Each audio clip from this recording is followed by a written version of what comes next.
Viewers আপনারা দেখেন এই ভদ্রলোক রাত বাজে 12টা। এই 12টা বাজে রাস্তায় এসে ব্যাট নিয়ে ক্রিকেট খেলার প্র্যাকটিস করতেছে।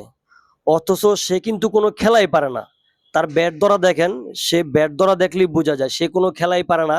অথচ রাস্তা এসে সে রাত 12টা বাজে প্র্যাকটিস করার অভিনয় করতেছে। আর আমার ক্যামেরা দেখা তার প্র্যাকটিস করার আগ্রহ আরো বেড়ে গেছে গা। মানে এক কথায় মনে হয় সে ভাইরাল হইতে চায়। রাত 12টা বাজে ব্যাট হাতে নিয়ে রাস্তায় এসে প্র্যাকটিস করতেছে ক্রিকেট খেলার। অথচ সে শর্ট ক্রিজ শর্ট লং কিছুই পারে না। তো আপনারা দেখেন ডিউটি ফালা রেখা যে সে ব্যাট নিয়ে প্র্যাকটিস করতেছে, এটা কি কোনো মানে হয়? এটা কোনো মানেই হয় না। তার বয়স প্রায় 55 বছর। দেখেন কি করে, এই যে আবারও কি করে দেখেন। এই যে আরেক পণ্ডিত আইসা ক্যামেরা দেখে, আরেক পণ্ডিত আইসা ক্যামেরার সামনে আইসা ভাইরাল হওয়ার জন্য এই নাটক করতে আছে।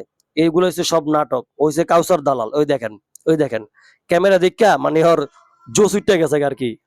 তো সবাই ভিডিওটা শেয়ার করে দিয়েন, একটা লাইক করে দিয়েন, একটা কমেন্ট করে দিয়েন।